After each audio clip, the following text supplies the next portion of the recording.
Entertainment channel కి స్వాగతం.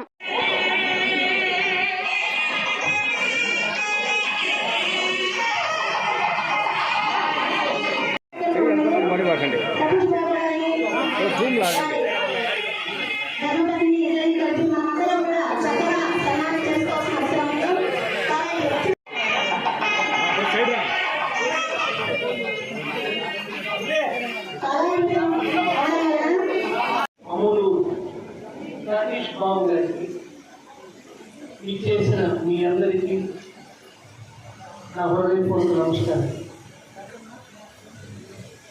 ఈ పేరుకి అమూలు సతీష్ బాబు పదవి విరమణ సభ, కానీ నాకు ఎందుకో మరో విధంగా కూడా అనిపించింది. ఇంత పరిస్థితుల వల్ల కొత్త వాసనలు, కొత్త పరిమాణాలు సురభిలించవచ్చు, కానీ ఈ మాటలకు అర్థం తెలియదు. పరిమళించవచ్చు కానీ కొన్ని మీరే ఉన్నాయి. ఆయన సతీష్ బాబు గురించి చాలా క్రమశిక్షణ కలిగిన వ్యక్తి. ఇప్పుడు ఆయన విషయం ఒకటి ఇక్కడే ప్రస్తావించుకోవచ్చు.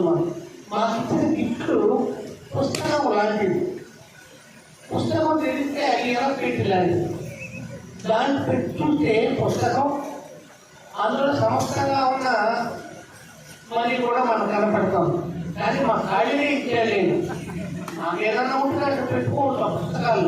పుస్తకంలా కనపడుతుంది, కానీ అది మినీ సైజ్ ఎలా పెట్టి.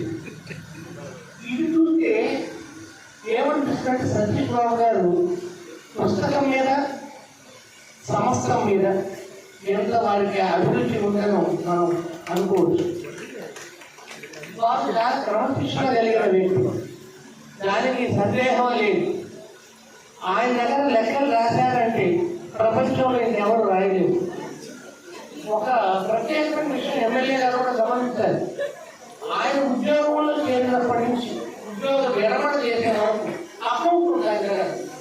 ఎంత జీతం వచ్చింది, ఎంత ఖర్చు పెట్టారు, ఎంత టీచ్ ఇచ్చాడు, ఎదురుగా ఉన్న వాళ్ళకి ఏమి ఇచ్చాడు, అది ఉండదు లేదు. సహకార్యం కొట్టుకున్నాడు. ఆ విషయాలను కూడా ప్రస్ఫుటంగా లిఖించబడిన పుస్తకాలు ఉంటాయి. అందుకే మాకు అటువంటి పుస్తకాలు ఇవ్వకపోయినా పుస్తకం లాంటి 20 పేజీలు లాంటి ఒక డిక్షనరీ, ఆ డిక్షనరీ పుస్తకం మేము వారి క్యారెక్టర్ చదువుకోవాలి. చాలా ఖచ్చితమైన వ్యక్తి. ఏడులో వేసినా కూడా ఆ రూపాయలు తిరిగి వస్తాయి. అంత నిశ్చితమైన పరీక్ష. ఆయనకి లౌక్యం తెలియదు, చాకచక్యం తెలియదు. లౌక్యం చాకచక్యం అంటే ఇక్కడే తిరుగుతుంటారు ఒకరు.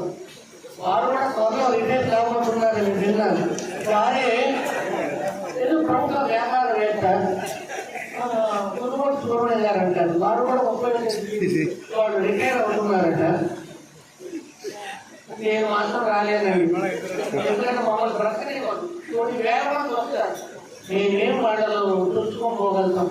ఆయన గురించి ఎప్పుడు మాట్లాడుకుంటాం ఎమ్మెల్యే గారికి ఎందుకు. సతీష్ మాత్రం చాలా క్రమశిక్షణ కలిగిన వ్యక్తి, దాంట్లో సందేహం లేదు. నేను చెప్తాను, సతీష్ నువ్వు వ్యాపారం చేయి, నువ్వు ఏ మార్పులు చేసినా నువ్వు రాణిస్తావు. ఇంకొంతమంది ఉన్నారు, వారు నడివీధిలో వెళ్ళిపోయినా కూడా వాళ్ళకి లాస్ అనేది ఎక్కడ వస్తుందంటే మనం చేసే వ్యాపారం, మనకున్న చిత్రవృత్తి, మనకున్న వ్యాపార దర్శనం మీద కానీ అది ముందుగా వెనకుండా అనేది కాదు. ఇవన్నీ చాలా మా గురువు గారు సుబ్రహ్మణ్య గారు చెప్తున్నారు. అంతకన్నా ఎక్కువ చెప్పదు. ఈ సందర్భంగా శాసనసభ్యులుగా ఎన్నికైన మేమిద్దరం ప్రపంచం వేదిక మీద ఈరోజే తెలుసుకుంటున్నాం కాబట్టి వారికి హృదయపూర్వకంగా అభినందనలు తెలియజేస్తున్నాం. పార్టీలు పేరు కావచ్చు, పార్టీలు ఎంతవరకు, పార్టీలు అనేది ఎలక్షన్ వరకే ఉండాలి. అందరూ ఎలక్షన్ తర్వాత మనమందరం మనుషులు, మనమందరం కలిసి బ్రతకాలి. మనం ఒకరికొకరు సహాయం చేసుకుంటూ ఎవరికి ఇబ్బందులు కలగకుండా ప్రజాహితమే పరమార్థంగా మనం సాగిపోవాల్సింది. కాబట్టి ఈ సందర్భంగా ఎమ్మెల్యే గారికి హృదయపూర్వకమైన శుభాకాంక్షలు, పసుపు పచ్చని శుభాకాంక్షలు తెలియజేస్తూ నమస్కారం, శుభం. గౌరవనీయులు మాజీ శాసనసభ్యులు ఏడో సృష్టికర్త అయినటువంటి శ్రీ సాయి ఆచార్య గారికి గురువు గారి పెద్దలకి ఆయనకి పాదాభివందనం చేస్తూ వెంకటి వెంటనే రాజాగాల్లో గుర్తొస్తారు. వారి తర్వాతనే ఎవరు కూడా నేను చిన్నపిల్లలప్పుడు కూడా వెంకటి అంటే రాజాగారు అప్పటికి ఏదో ఫంక్షన్ చేసేవాడు. అన్ని గ్రామాల నుంచి మొత్తం వచ్చేవాళ్ళు. చిన్నప్పటి నుంచి అంతా తెలుసు కాబట్టి వారి గురించి చెప్పాల్సినటువంటి అవసరం లేదు. కాబట్టి ఈ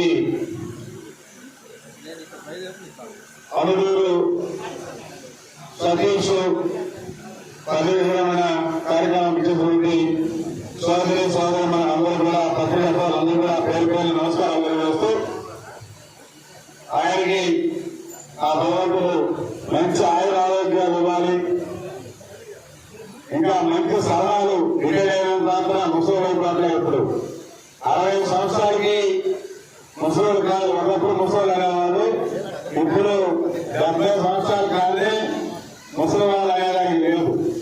కాబట్టి ఆయన మంచి సలహాలు సూచనలు ఇంకా ప్రజలకు ఇవ్వాలి, మంచి మీద చూసుకోవాలని చెప్పి కూడా మనసారా కోరుకుంటూ సెలవు.